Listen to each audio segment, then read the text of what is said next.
It was almost midnight when my heart decided to run, before my mind could catch up. The club was loud. Too loud to hear the truth, but I felt it anyway. Ryan had found me. That familiar chill swept over my skin. I didn't look back. I didn't need to. His voice could slice through any crowd, any song, any sense of safety.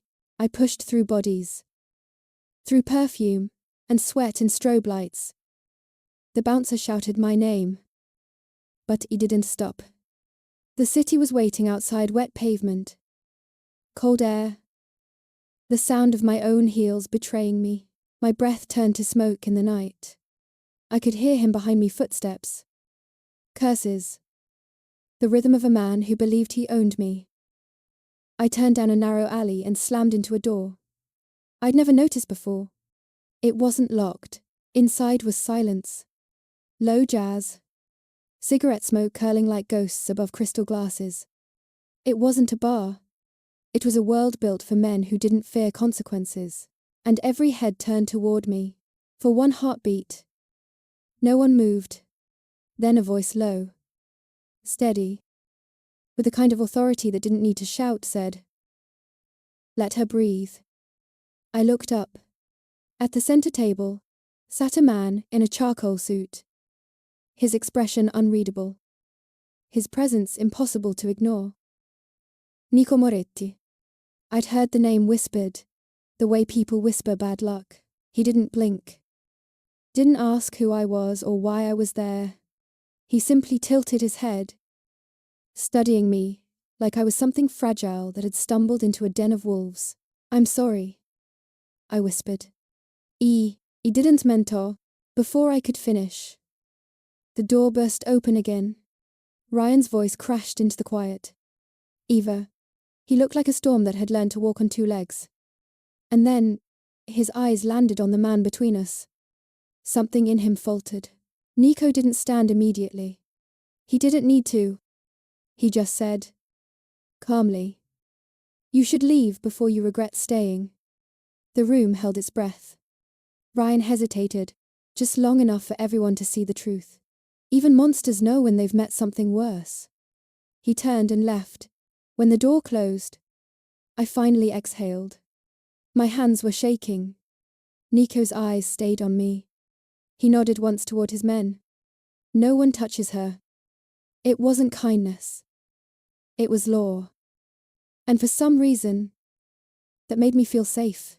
He stood then, slow and deliberate. "Who are you running from?"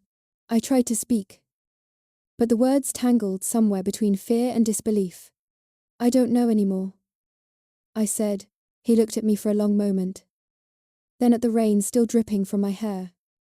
"You shouldn't walk home tonight." "I'll manage," I said automatically, but he was already turning toward the door. "I'll have someone drive you." He hesitated, then nodded. Outside, the rain had turned to mist. The car waited, black and silent, like everything else about him. That night, I stared out the window as the city blurred by, wondering if I'd escaped danger or walked straight into it. The next morning, the city looked normal again. It's strange how easily chaos hides in daylight. When I opened my apartment door, a small envelope waited on the floor. Inside, a note written in clean, deliberate handwriting. "If he comes back, call this number. N.M." I told myself I'd never use it. I lied. 3 days later, Ryan showed up at my workplace, smiling like the nightmare I couldn't wake from. He cornered me by the staff entrance. His words like knives, wrapped in charm. Before I could scream, 2 men stepped between us. They didn't shout. They just looked at him, and the fight drained from his body. He left, muttering. That evening, my phone buzzed. "You're safe now," said a voice that could melt ice and command armies. It was Nico. "You need protection. Stay at my place until he's gone." "It's sant," I said. "I don't belong in your world." Maybe not, he said. But my world has already found you. I packed one small bag.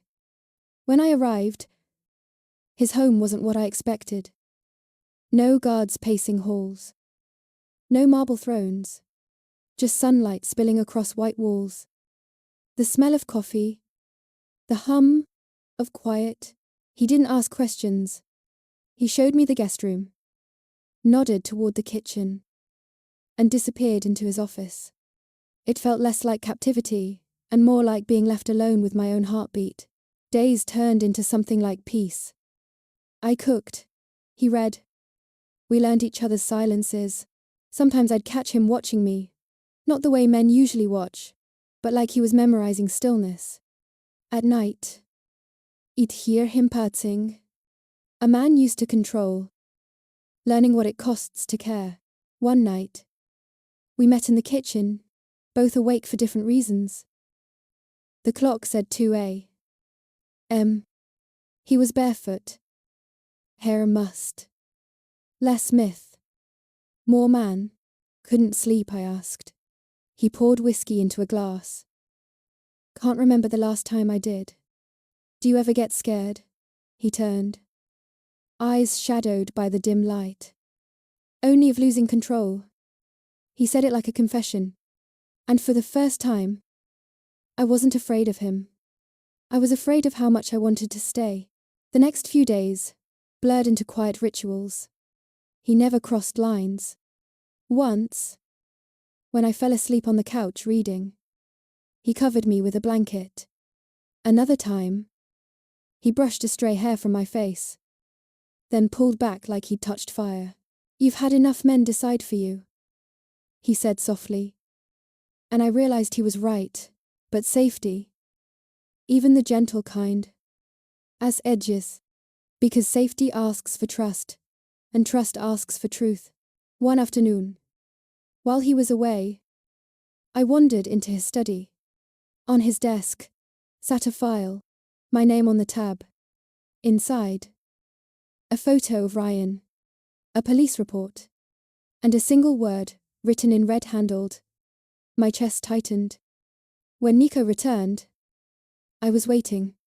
I held the file out to him, my voice barely steady. What did you do? He didn't answer first. Then, quietly, I told you I'd keep you safe. Did you kill him? He met my eyes. And in that silence, I already knew. My throat ached. You can't decide my safety for me. He didn't. He said. I decided his danger for you. The words hung between us, like a blade. I wanted to scream. I wanted to thank him. Instead, I whispered. At what cost? He looked away then. Jaw tight. I've paid worse prices for less important things. That night, neither of us slept. I lay awake listening to the echo of footsteps, thinking about how something could feel so wrong and still feel like mercy. The air between us burned with truth. Neither of us could unlearn. The next morning, I packed. Not because I wanted to leave, but because I had to remember who I was before him. He didn't stop me. He just stood by the door, hands in his pockets. Voice quiet. You deserve a life untouched by this. I wanted to say, but you touched it, and now it's real. Instead, I nodded and walked away. The city swallowed me whole again. New job. New apartment. New version of me who pretended the nights didn't echo. Safety returned, but it was too quiet. Love, I learned, makes even silence feel empty. Weeks passed. One evening, on my walk home, I saw a boy no older than 12 being cornered by men in dark coats. Loan sharks. His mother's debt. His burden. Before I could think, I stepped forward. Leave him alone. One man laughed. Go home. Sweetheart. I stood my ground. Heart pounding. The sound of tires against wet pavement cut through the alley. A black car stopped behind us. The men froze. And then I heard that voice again. Still running into trouble? Eva, heart. Nico stepped out. Coat open. Eyes steady. The men scattered like smoke. I wanted to run to him and run from him at the same time. Instead, I whispered. You were watching me. I was protecting you. He said. There's a difference. I replied. He exhaled. Tired. Human. I kept my distance, because I thought you needed peace. And maybe I do. I said. But not if peace means never feeling alive again. He smiled, then small. Rare. True. Still brave? He said softly. Still here. I answered. He reached for my hand. Slowly. As if asking permission. This time. I didn't pull away.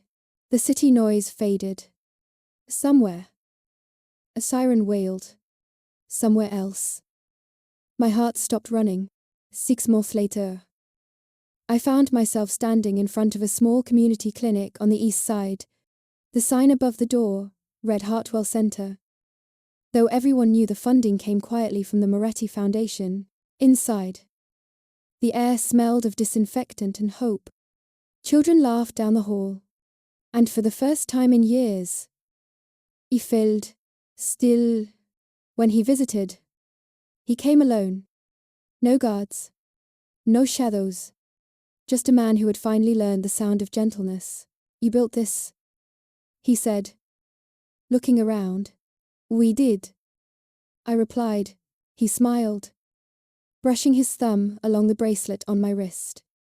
The one thing that survived everything. The city finally feels quieter. He said, maybe it's us. I whispered. Maybe we stopped running.